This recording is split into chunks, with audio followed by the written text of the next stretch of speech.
arm was blocked, another one shanked because of a bad snap, but he's back to his old self.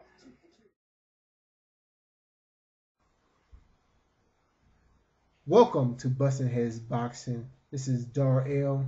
This is Will again. All right. Guard your grill, knuckle up, and let's get ready to box. All right. We've been gone for a while. We have some very exciting fights going on during our absence. So we're going to touch on a lot of different fights that occurred. And the first one you want to talk about, Will? That'll be tomorrow night's fight. We have Andre Berto taking on another formidable challenger in Juan Urango tomorrow night on HBO in the welterweight division. Then after that, we can touch on Claudia and Cotto coming up in a couple of weeks in New York City. Yeah.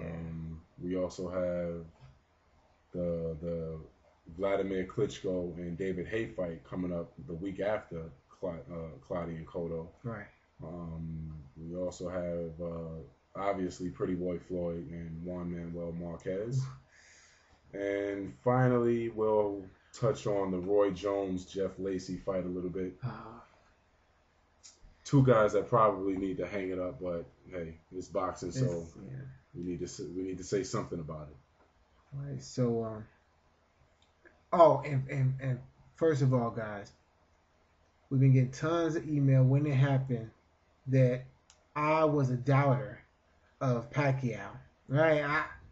Pac-Man, I was a doubter, and I picked Hatton, and y'all guys really killed me on that. Y'all killed me on that one. I don't know what you were thinking on that one. I mean, I said it. Hatton's style was perfect to get knocked out by Pacquiao. Dude, I don't understand perfect. And when you walk into a guy with your hands down here, chin exposed, man, I don't know what type of game plan that was. He doesn't have any head movement. He doesn't have it. He just comes in swinging. And if you had head movement with your hands down here like this, you still gonna get hit regardless. I mean, his hands are it's not that his hands are down there. It's that he's coming in. You can see his punches coming. And if you watch enough film, which what Freddie Roach and Pacquiao did, Pacquiao was pretty much throwing half of those right hooks with his eyes closed because he knew it was going to hit him anyway.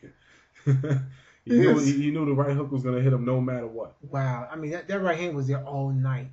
It was only 2 rounds, but man, every time he threw it, he just hit him. And he was getting caught by it, where he just laid out like, man, I think he was just like, the hell with it. I'm getting hit by too much. I'm laying out. But I'm like, he didn't say the hell with it. He got punched into hell. Yeah. He was like knocked out. I saw a knockout like that since my boy Roy Jones got just got.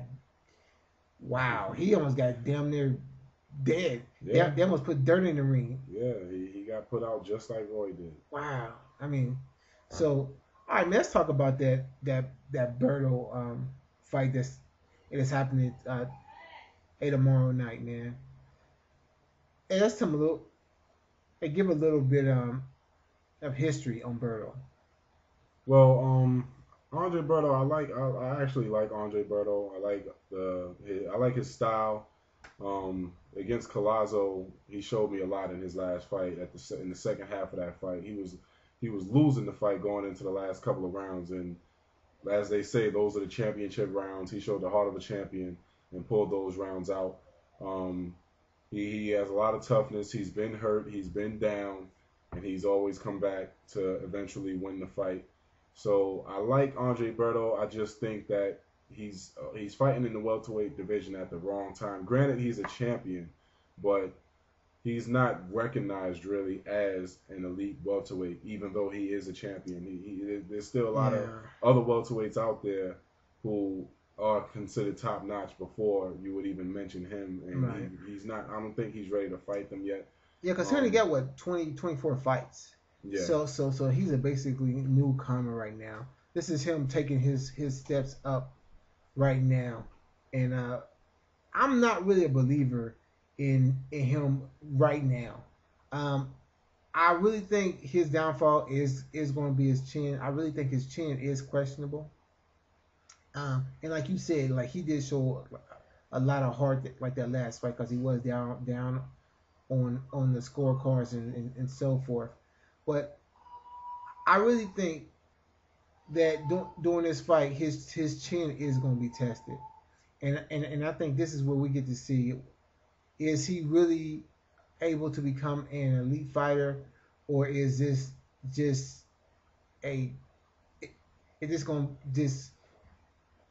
just where he just goes up from, like, just stays at a C fighter and never make that elite to a B level fighter?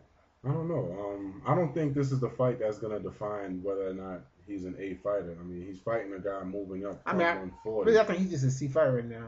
And I think even after this fight, he might still be seen as a C fighter. I think skill-wise, he's not a C fighter. I think he's just, his body type, he's a big guy. He's a short, stocky guy. Right. He's like a Mike Tyson of the welterweight division. But right. unfortunately, this isn't heavyweight, and a lot of the times one punch isn't enough to finish a fight. Right. So I think his disadvantage is going to be fighting at 147, where a lot of the guys are bigger than he is. But I will say, if his handlers keep moving him along the way that they are, by the time he's ready to step in there with the elite guys, they'll be next to done, because not many of the welterweights are, spring chickens. Right, they're older guys. Yeah, right. So he might be able to actually reign as a champion for some time. I mean, unless maybe Floyd all of a sudden wants to fight him, which I think is out of the question. He has to step up and fight somebody. If he gets past this guy, he has to step up and fight one of the least B fighters. Who's really out there welterweight? I think the only person I can a good person for him to fight would be to fight Margarito in Mexico. That's not going to happen. That would be a beautiful fight, man. That's definitely not going to happen. You don't think so? No. No. Hey, we said that about. I think the highest up he'll go competition wise would probably be if Clottey were to lose against Cotto, he'd probably be lined up. Oh, we got to talk about that, because we'll touch on that. Because that won't happen. Okay, now, who you picking to win this fight? I like Berto, possible late stoppage. I think he has superior boxing skill over Urango. Urango is more of a brawler. He's not much of a boxer. I mean, the guy was dominated by Ricky Hatton. So yeah, I think that says a lot. That was what we can expect. That was a domination. Like, that wasn't even close. He does have power. I think it'll be interesting to see if he can bring his power up to 147. If he can, and he can catch Berto with a shot, anything can happen, because he does have excellent punching power. But I don't really expect to see that. I expect Berto to pretty handily win the fight, based on skill, pretty much. I'm not a believer of Berto, but his opponent, that's exactly what he is, an opponent. So I'm giving decision win to Berto. All right, there you have it. We have our picks. Berto by, you said late round stoppage? Yeah, I'll say Berto stoppage in 10th, 11th.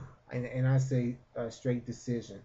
There you hear it. And I know if either one of us are wrong, or if we're both wrong, we will hear about it. So let's move on to the next one.